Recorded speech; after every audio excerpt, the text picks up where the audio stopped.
اعوذ باللہ من الشیطان الرجیم بسم اللہ الرحمن الرحیم الحمدللہ رب العالمین والصلاة والسلام علی خاتم النبیین اللہم صلی علی محمد وعلی آل محمد کما صلیت علی ابراہیم وعلی آل ابراہیم انک حمید مجید اللہم بارک علی محمد وعلی آل محمد کما بارکت علی ابراہیم وعلی آل ابراہیم انک حمید مجید رب اشرح لی صدری ویسر لی امری واحلل عقدۃ من لسانی یفقہوا قولی۔ آج ہم سورہ صاد کی دہرائی کر رہے ہیں، پہلی 11 آیات کریمہ کی، تاکہ کچھ دنوں کے وقفے کے بعد اب دوبارہ شروع کروں تو وہ پہلے ذہن میں ہو کہ ٹاپک ہمارا کیا چل رہا تھا۔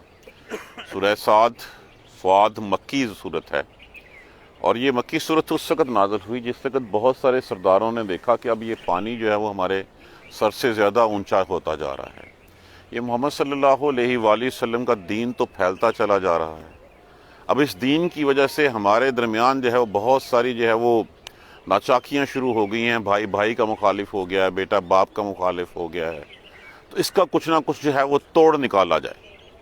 اور پھر اوپر سے یہ ہے کہ حضرت ابو طالب وہ بھی چراغ سحری ہو رہے ہیں، اب دنیا سے جانے والے ہیں۔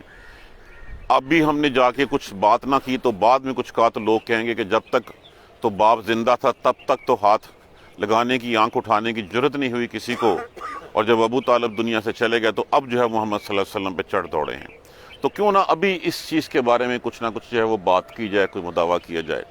تو تمام بڑے سردار جو تھے ان کے اس وقت، وہ سارے بڑے سردار جو ہے وہ اکٹھے ہو کے جو ہے حضرت ابو طالب کے پاس پہنچے، اور جا کے جو ہے وہ حضور صلی اللہ علیہ وآلہ وسلم کی ایک طرح سے شکایت کی۔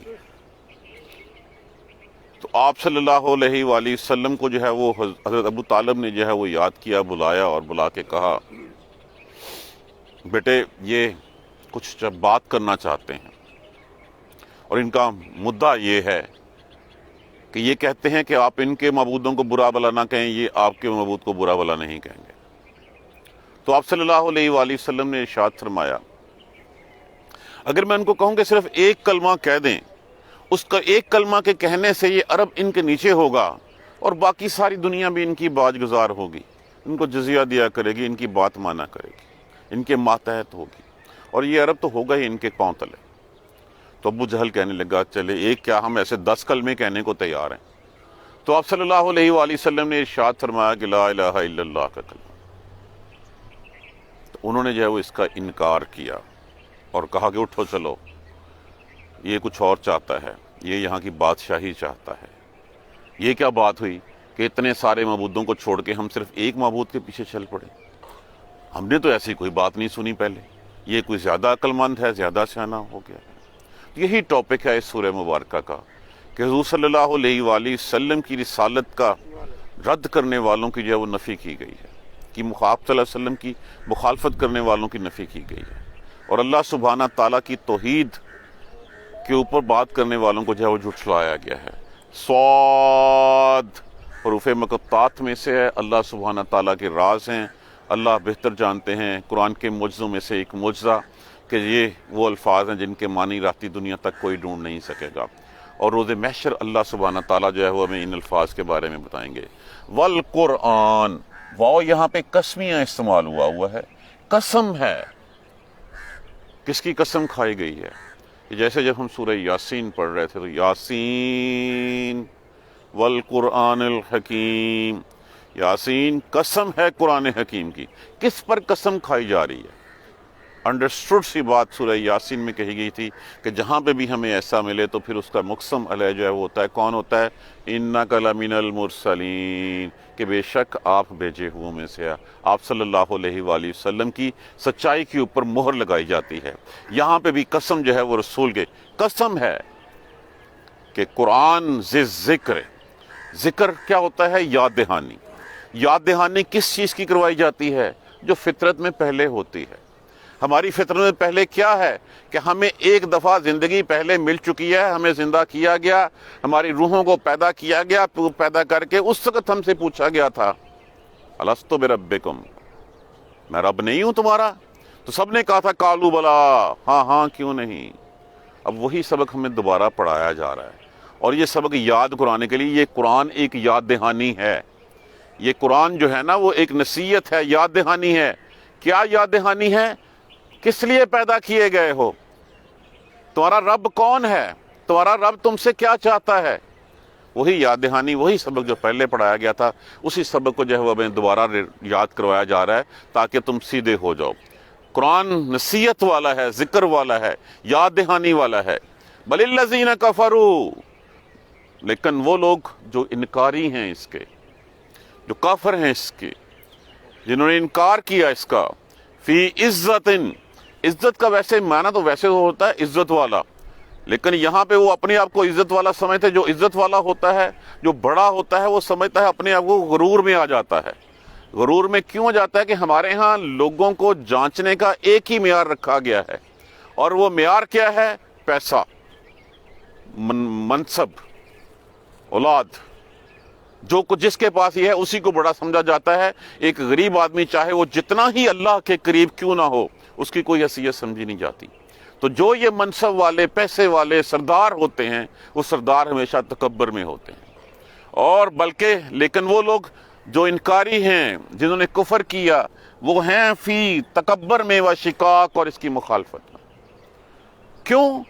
اگر ہم نے اس کو مان لیا، اگر ہم اس کے پیچھے چل پڑے، تو پھر ہماری سرداریاں چلی جائیں گی اور ہمیں محمد کی صلی اللہ علیہ وآلہ وسلم کی اطاعت کرنی پڑ جائے گی۔ اور کیا ہم جو ہے وہ بڑے سردار جن کے نام کا ایک سکہ چلتا ہے، ہم جو ہے وہ اس یتیم بچے کی اطاعت کریں گے؟ یہ تھی ضد ان کی، یہ تھا تکبر ان کا۔ تو قرآن تو یاد دہانی کروانے آیا تھا، لیکن وہ لوگ کہ اب ہم قرآن کی کہی ہوئی بات مان لیں، یہ کیسے ہو سکتا ہے؟ جو ہمارے بڑے آباء و اجداد ہمیں کہتے آئے ہیں، کیا وہ جھوٹ بولتے تھے؟ ہم نے جو اتنے سارے بت گڑھ رکھے ہیں، اتنے سارے جو ہے وہ بنا رکھے ہیں اپنے معبود، ان سارے معبودوں کو چھوڑ کے اس شخص کے کہنے کے اوپر محمد صلی اللہ علیہ وآلہ وسلم ہم ایک اللہ کی عبادت کرنی شروع کر دیں، یہ کیسے ہو سکتا ہے؟ یہ ہے وہ مخالفت، یہ ہے وہ تکبر۔ کم اہلکنا من قبلہم من قرن، کتنی ہی ہلاک کر دی ہیں ان سے پہلے ہم نے بستیاں، کتنی ہی بستیاں ہم نے ان سے پہلے ہلاک کر دی۔ فنادو، پھر چیخو پکار کی انہوں نے، لاتہین مناس، کوئی بچانے والا نہیں آیا پھر ان کو اس وقت۔ مناس کس کو کہتے ہیں؟ کہ جس وقت کوئی حملہ ہو اور اس وقت یہ ہے کہ اپنی اپنی پڑ جائے اور کہا جائے اپنی اپنی مدد ڈھونڈو اور بھاگ جاؤ، اس وقت جو ہے وہ کوئی بچانے والا ان کو جو ہے ان کے پاس نہیں آیا تھا۔ تو جس وقت تمہارے اوپر آئے گی تمہارا بھی یہی حال ہوگا اس وقت۔ اس وقت یہ مناس مناس کہتے جو ہے وہ بھاگتے ہیں۔ کتنی بستیاں، جاؤ ذرا تبوک سے جو ہے وہ آگے جاؤ، شام کی طرف، تبوک کی طرف، آپ کو نظر آئیں گی کہ کتنی بستیاں ہیں جن کو ہم نے ہلاک کر دیا۔ اور جب اللہ کا عذاب آیا، انہوں نے بہت شور مچایا، بہت چیخ و پکار کی، کوئی معبود، کوئی ان کو دوسرا اللہ کے علاوہ بچانے والا نہیں تھا اس میں سے۔ وَعَجِبُوا، کتنی، کیا وہ یہ ایک ویسی انفارمیشن ہے کہ کم از کم اس بات پہ غور کرو کہ کتنی بستیاں اس سے پہلے جو ہے وہ ہم نے جو ہے وہ ہلاک کر دی اور ان کو کوئی بچانے والا نہیں تھا، کوئی ان کی پناہ گاہ نہیں تھی، کوئی ان کا مددگار نہیں تھا۔ واجبوا، اور تعجب کیا انہوں نے، عجیب لگا انہیں، ان جاءہم منذر منہم، یہ کہ آیا ان کے پاس منذر، خبردار کرنے والا انہی میں سے۔ وقال الکافرون، اور کہنے لگے کافر، ھذا ساحر کذاب، کہ یہ تو جھوٹا جو ہے وہ جادوگر ہے۔ سب سے بڑی تو تعجب کی بات، کل تک تو ہمارے ساتھ تھا، آج ہم کہتا ہے نبی ہے۔ اس بات کا ثبوت کیا ہے؟ کہتا ہے میرے اوپر فرشتہ اتر ہے، ہم نے تو کبھی فرشتہ اتر نہیں دیکھا۔ چلو اللہ نے اگر نبوت دینی تھی تو کیا یہ بڑی بستیاں جو مکہ اور طائف تھیں، ان کے سردار کیا مر گئے تھے؟ ان لوگوں کو جو ہے وہ کیوں جو ہے وہ سرداری دی گئی؟ اس میں ایسی کون سی خوبی دیکھی کہ اس کو جو وہ سردار بنا دیا گیا؟ یہی ہمیں خبردار کرنے والا اور ڈرانے والا جو ہے اٹھ کے بیٹھ گیا۔ وقال الکافرون، اور وہ کہنے لگے کافر، ھذا ساحر کذاب، ساحر کیوں کہتے تھے؟ کہ آپ صلی اللہ علیہ وآلہ وسلم کی قرآن کی تعلیمات تھی، وہ قرآن کی تعلیمات کو جو کوئی سنتا تھا وہ اللہ سبحانہ تعالیٰ کے پیارے رسول کی اطاعت کر لیتا تھا، کلمہ لا الہ الا اللہ محمد رسول اللہ پڑھ لیتا تھا۔ تو جب کلمہ پڑھ لیں لا الہ الا اللہ محمد رسول اللہ، اس کے بعد پھر سب کچھ اللہ اور اس کا رسول ہو جاتا ہے، پھر کوئی رشتہ داریاں معنی نہیں رکھتی، کوئی باپ کا کہا، کوئی ماں کا کہا، کوئی بیٹے بھائی، کوئی رشتہ داری جو ہے وہ پھر راستے میں نہیں آتی۔ تو پھر کیا ہوتا کہ لوگ جو ہے وہ رسول کے پیچھے چلتے، باپ بیٹے سے ساتھ جو ہے وہ لڑائی ہو جاتی، بھائی بھائی جو ہے وہ جدا ہو جاتا، شوہر بیوی سے الگ ہو جاتا، تو کہتے تھے یہ ایسا جادوگر ہے، ایسی باتیں کرتا ہے کہ لوگ اس کے پیچھے جو ہے وہ چل پڑتے ہیں۔ لیکن ساتھ وہ ساحر کے ساتھ کہتے تھے کذاب، لیکن جھوٹ بھی بولتا ہے، کیونکہ دیکھیں جب پوچھا جاتا ان سے تو رب کون ہے، اب وہ اگر وہ کہہ دیں اللہ تو پھر تو وہ توحید کی بات ہوگی، اور اگر وہ نہ کہیں اللہ تو پھر وہ جھوٹے جو ہے وہ ہو جائیں۔ تو وہ یہی کہتے تھے کہ ساحر، یہ ساحر ہے اور یہ جھوٹا ہے، کیونکہ کوئی اور ایک رب نہیں ہے، یہ اتنے سارے معبود جو ہم نے گڑھ رکھے ہیں، یہ لات و عزا، یہ سومنات، یہ کتنے منات، یہ کتنے ہیں، اجعل الالہۃ الہا واحد، کیا بنا لیا ہے بہت سارے معبودوں کو الہا واحد، بہت سارے معبودوں کی جگہ پہ ایک معبود سارے اتنے سارے کام کیسے کر لے گا؟ وہ ایک ہی وقت میں کیسے دیکھے گا کہ اس کو جو ہے وہ رزق کی ضرورت ہے، وہ بیمار ہے، اس کا جو ہے وہ اس کی زمین جو ہے فصل نہیں دے رہی، وہاں بارش کی ضرورت ہے، اتنے سارے کام ایک کیسے کر لے گا؟ یہ تو بہت سارے معبود جو ہے وہ گھڑ رکھے تھے انہوں نے، یہ محبت کا، یہ دیوتا کا، یہ پیار کا، رشتہ داریوں کا، یہ فلاں مرض کا، یہ فلاں بیماری کا، یہ بارش کا، یہ زمین میں رزق کا، ہر کام کے لیے تو انہوں نے علیحدہ گھڑ رکھے تھے۔ تو یہ اتنے ساروں کا کام ایک، یہ کیسے ہو سکتا ہے؟ ان ھذا لشیء عجاب، بے شک یہ کوئی عجیب سی چیز ہے، یہ ہمارے سمجھ میں آنے والی بات نہیں ہے۔ ان ھذا لشیء عجاب، بے شک یہ عجیب چیز ہے، ہم نہیں مانتے اس بات کو۔ آج بھی توحید کا پیغام دیا جائے، آج بھی کہتے ہیں ہمارے باپ دادا تو یہ کرتے آئے تھے، کیا ہم باپ دادا کی بات چھوڑ کے جو ہے وہ تمہاری بات مان لیں؟ اور جو کہہ رہا ہوتا ہے وہ کہہ رہا ہوتا ہے قرآن و سنت کی روشنی میں، تو کیا قرآن و سنت جو ہے وہ زیادہ افضل ہے یا ہمارے آباء و اجداد جو کہتے ہیں وہ زیادہ افضل ہے؟ جب کہا کرتے تھے صحابہ کرام میرے یا رسول اللہ میرے ماں باپ آپ پہ قربان، تو مطلب یہی ہوتا تھا کہ رسول اللہ آپ کی بات مانیں گے، قرآن آپ کی بات مانیں گے، آباء و اجداد کی بات نہیں مانیں گے۔ تو یہاں پہ بھی وہ یہی تھا، ان ھذا لشیء عجاب، کہ یہ بڑی عجیب بات ہے، ہم نے تو کبھی نہیں سنی۔ وانطلق الملأ منہم، ان میں چل پڑے ان میں سے کچھ سردار اٹھ کے، انمشو، چلو اٹھو، یہ کہتے ہوئے چل پڑے وہ، انمشو، چلو، واصبروا، اور جمے رہو، ثابت قدم رہو، علی آلہاتکم، اپنے معبودوں پہ، وہ چھاڑ دونوں جو کردہ کری جان دے، تو اپنے کری جا، تو 11ویں کے دیگے جو ہے وہ اتاری جا، تو جا کے فلاں درباروں کے اوپر منتیں مانی جا، چھوڑ دے اس کی باتوں کو۔ یہی باتیں، یہ دیکھیں یہ قرآن دور حاضر کی بات بتا رہا ہے، آج کی بات بتا رہا ہے۔ کیا یہ سب کچھ ہم آج کرتے نہیں ہیں؟ جہاں پہ توحید کی بات ہوتی ہے وہاں پہ ہم کہتے ہیں اٹھ کے چل دو، چھوڑ دو اس بات کو، یہ کون سی باتیں کر رہا ہے، یہ دقیانوسی باتیں 1400 سال پہلے کی قصے کہانیاں ہیں، آج کی بات نہیں ہے۔ قرآن تو دور، قرآن کیا ہے؟ قرآن تو ہے جو ماضی میں ہوا تمہیں وہ بتاتا ہے، جو حاضر میں ہو رہا ہے تمہیں اس سے آگاہ کرتا ہے، اور جو ہونے والا ہے اس سے آگاہ کرتا ہے۔ تو قرآن تو ہر چیز، قرآن کو ہم نے سمجھنے کی کوشش ہی نہیں کی۔ تو وہ یہی کہنے لگے، وانطلق، چل پڑے وہ اٹھ کے سردار ان میں سے، انمشو، یہ کہتے ہوئے چلو، واصبروا، اور جمے رہو، علی آلہاتکم، اپنے معبودوں کے اوپر۔ وہ جب ہوگا تو اس وقت دیکھی جائے گی، اس وقت چھڑوا لیں گے ہم ایک دوسرے کو، مال پانی بہت ہے ہمارے پاس، اس وقت دیکھا جائے گا، تو جمے رہو اس کے اوپر۔ یہ جو باتیں کر رہا ہے نا، ان ھذا لشیء یراد، یہ کچھ اور چاہتا ہے، یہ بادشاہ بننا چاہتا ہے، یہ چاہتا ہے ہم سب کو جو ہے وہ نیچے لگا لے، ہم سب اس کے ماتحت ہو جائیں، اس کی چاہ کچھ اور ہے، اس کا ارادہ کچھ اور ہے۔ ہم بھی جب ایسی بات جو کوئی توحید کی بات ہوتی تو اس کو بھی جو ہے وہ یہی جو ہے اس کے نام پہ جو ہے وہ ٹھپا لگا دیا جاتا ہے کہ اس کے بیک آف مائنڈ جو ہے وہ کچھ اور چل رہا ہے۔ یہی بات کہتے ہوئے وہ چل پڑے کہ جمے رہو، نہ چھوڑو اپنے معبودوں کو، ان ھذا لشیء یراد، بے شک نہیں ہے، بے شک یہ کچھ اور چاہتا ہے، اس کا ارادہ کچھ اور ہے۔ ما سمعنا بہذا فی ملت الآخرہ، ہم نے تو ایسی بات کسی دوسرے مذہب میں نہیں سنی۔ وہ تو کہتے ہیں اللہ 3 میں سے ایک ہے، وہ تو کہتے ہیں مسیح اللہ کا بیٹا ہے، یہودی کہتے ہیں اللہ کا بیٹا عزیر علیہ السلام ہے، یہ کہتا ہے اللہ ایک ہے۔ ما سمعنا، نہیں سنی ہم نے بہذا، یہ بات فی الملت الآخرہ، کسی دوسرے مذہب میں ہم نے تو کسی جگہ پہ نہیں ایسی بات نہیں سنی۔ ان ھذا الا اختلاق، نہیں ہے یہ مگر بنائی ہوئی بات، گھڑی ہوئی بات، کہ اللہ ایک ہے، نہ اللہ دیکھتا ہے، نہ ہم نے فرشتہ دیکھا، نہ ہم نے کتاب اترتے ہوئے دیکھی. تو یہ کیا ہے؟ یہ خلق سے ہے. خلق کا معنی ہوتا ہے خیل لام کاف بنا لینا. تو اسی سے اختلاق ہے، یہ گھڑی ہوئی بات ہے اس کی. انزل علیہ الذکر من بیننا، وہ کیا ذکر اسی کے اوپر اترا ہمارے سب کے ہوتے ہوئے؟ ہم کہیں مر گئے تھے کہ ہمارے اوپر تو کوئی فرشتہ نہیں آیا؟ ہمیں تو آ کے کسی نے نہیں بتایا کہ یہ محمد اللہ کے رسول ہیں. یہ خود ہی کہہ رہا ہے، ہمیں تو کسی فرشتے نے گواہی نہیں دی. ہاں ہوتا کوئی آسمان پھٹتا، فرشتہ اترتا، ہم بھی دیکھتے اور کتاب لا کے اس کو دیتا، تو پھر جو ہے وہ ہم مان لیتے. اللہ کو بھی صرف یہی ملا تھا بس.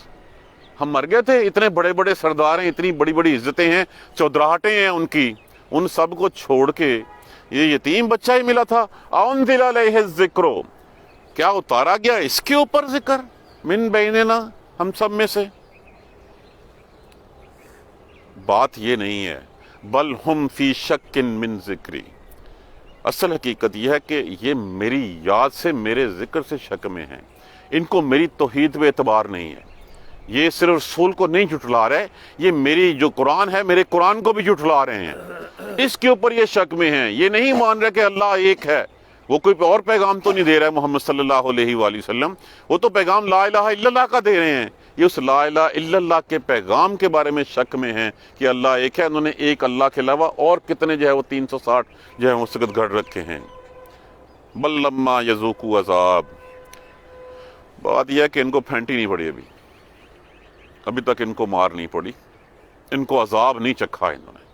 جب آئے گا نا عذاب، اس وقت پھر جو ہے وہ ان کو پتہ چلے گا. اور پھر ان کو وہ عذاب آیا. کب عذاب آیا؟ بدر کے مقام پہ، جب ان کی سب کی 70 سرداروں کی گردنیں اتار دی گئیں. اور اس وقت پھر حضور صلی اللہ علیہ وآلہ وسلم نے ان کی قبریں، ان کی لاشیں ایک کنویں میں پھینکنے بعد کہا، اے ابو جہل، اے فلاں، اے فلاں، اور میں صحیح نہیں کہتا تھا تمہیں؟ تو کہا یا رسول اللہ یہ تو مردہ ہیں. کہ نہیں، جتنا اس وقت یہ سن رہے ہیں کوئی اور نہیں سن رہا. تو جب یہ عذاب سنیں گے پھر کوئی بچانے والا نہیں آئے گا. جو پہلے کہا تھا نا کہ ہم نے بستیاں ہلاک کر دیں تو کوئی بچانے والا، بڑی چیخو پکار کی انہوں نے، کوئی نہیں آیا. تو جب پھر ان کے اوپر جو ہے اللہ کی لاٹھی، اللہ کا عذاب، جو عذاب کا کوڑا برسا، تو پھر کچھ نہیں آیا. ان کو پھینٹی پڑی. اور اس کے بعد جو ہے ان کو پتا چلے گا کہ ہاں محمد صحیح کہتے تھے صلی اللہ علیہ وسلم. ام عند خزائن، اچھا اب یہ کہتے ہیں کہ یہ محمد کے اوپر کیوں اترا ہے؟ کیا ان کے پاس ہیں خزانے رحمت ربک، تیرے رحمتوں والے رب کی، العزیز الوہاب، جو غالب عطا کرنے والا ہے؟ کیا ان کے پاس ہیں؟ کیا ان کی اپروول کے ساتھ اللہ سبحانہ تعالیٰ نے نبی کسی کو اپوائنٹ کرنا ہے؟ اللہ نے ان سے پوچھ کے کرنا ہے کہ ہاں یہ جو کہتے ہیں یہ بڑے سردار جو ہے وہ کہیں مر گئے تھے، کیا اللہ کو ان 2 بستیوں میں سے اور کوئی نہیں ملا؟ تو کیا یہ اتھارٹی اللہ نے ان کو دے رکھی ہے کہ اللہ آئے گا پہلے ان سے پوچھے گا کہ ہاں جی محبت نبی کس کو بنانا ہے تو پھر ہم بنائیں؟ تو کیا ان کے پاس رحمتیں ہیں رب کی؟ کیا ان کے پاس گرانٹیڈ کوئی لکھا ہوا ہے کہ اللہ ان سے پوچھ کے کرے گا؟ ام لہم ملک السماوات والارض، یا ان کے پاس بادشاہی ہے زمین و آسمان کی، وما بینہما، اور ان کے دونوں کے درمیان کی؟ اگر ان کے پاس سب کچھ ہو تو یہ تو کسی کو جو ہے وہ کھانے کو نہ دیں، یہ تو کسی کو کوئی حصہ نہ دیں. تو کیا ہے یہ؟ کس بیسس پہ کہہ رہے ہیں کہ یہ سرداری، یہ نبوت جو ہے محمد صلی اللہ علیہ وسلم کو کیوں ملی؟ کیوں جو ہے وہ بڑی بستیوں کے سرداروں کو کیوں نہیں ملی؟ تو کیا ان کے پاس رحمت کی رب کے سارے خزانے ان کے ہیں جو یہ اللہ ان سے پوچھ کے بانٹے گا، یا یہ کہ زمین و آسمان کی اور اس کا جو کچھ ان کے درمیان ہے بادشاہی اس کی ہے؟ فَلْيَرْتَقُوا فِي الْأَسْبَابِ، پھر ان کو چاہیے پھر رسیاں تانے چڑھیں آسمان پہ اور جا کے جو ہے وہ سند لے کے آئیں محمد صلی اللہ علیہ وسلم کی صداقت کی. پھر جائیں کہ چڑھیں اسباب پہ، اوپر جائیں، اللہ کے پاس پہنچیں اور پھر دیکھیں کہ ہاں جی واقعی پوچھ کے آئیں کہ واقعی اللہ نے جو ہے محمد کو نبی بنایا صلی اللہ علیہ وسلم. فَلْيَرْتَقُوا، پھر چاہیے کہ ارتقاء، ان سے ارتقاء کا معنی مطلب کیا ہوتا ہے؟ بلند ہونا، چڑھنا. سبب لگا لیں جتنے لگا سکتے ہیں. رسی تو ہم باب محاورہ ترجمے میں استعمال کی جاتی ہے، اسباب سبب کی جمع ہے. پھر ان کو چاہیے سارے سبب لگائیں، چڑھیں، اللہ کے پاس پہنچیں، اللہ سے پوچھیں ہاں جی کیا واقعی محمد صلی اللہ علیہ وسلم کو جو ہے وہ نبی بنایا تھا؟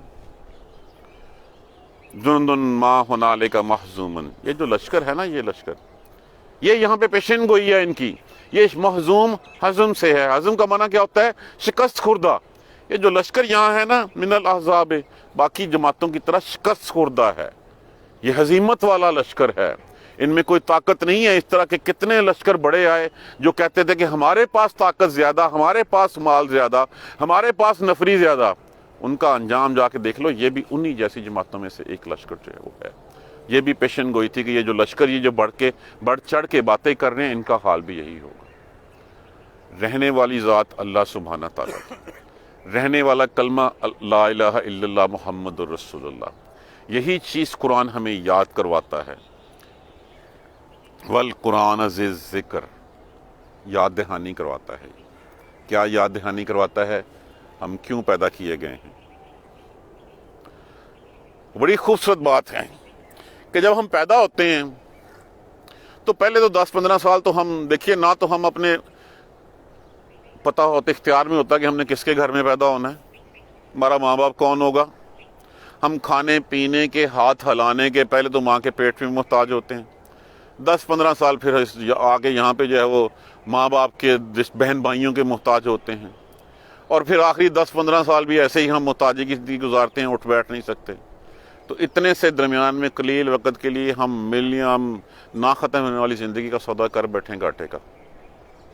تو یہی یاد دہانی کروانے آیا ہے قرآن کہ تم کس نے پیدا کیا، تمہارا رب کون ہے، اور تمہیں کس لیے پیدا کیا ہے۔ یہ ریوائول تھا پچھلے سبق کا، ایک یاد دہانی تھی تاکہ پھر ہم کل سے انشاءاللہ اس سے آگے جو ہے وہ کنٹینیو کر سکیں، اور ویسے بھی یہ ریویژن کلاس تھی ہماری۔ جزاک اللہ خیر۔ قرآن پڑھتے رہیے، قرآن کو سمجھنے کی کوشش کیجیے اور عمل کریں۔ دیکھیے ہماری کامیابی 2 نکات میں ہے، آمنوا وعملوا الصالحات۔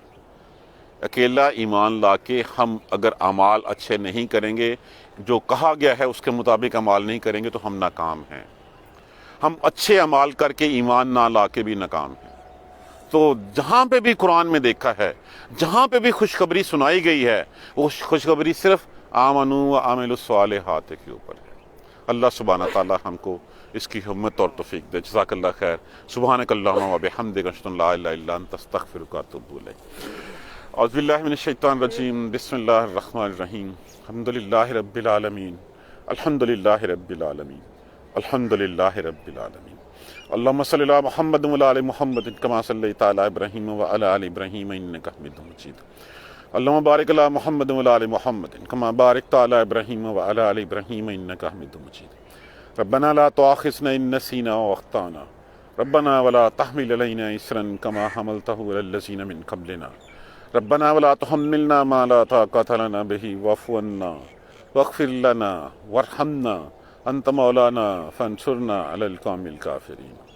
ربنا لا تزغ قلوبنا بعد إذ هديتنا وهب لنا من لدنك رحمة إنك أنت الوهاب، رب اغفر وارحم وأنت خير الراحمين۔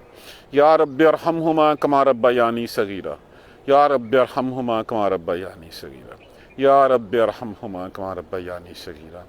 اللهم اغفر لنا وارحمنا، اللهم اغفر لنا وارحمنا، اللهم اغفر لنا وارحمنا۔ سبحان ربک رب العزت عما یصفون وسلام علی المرسلین والحمد للہ رب العالمین۔ آمین۔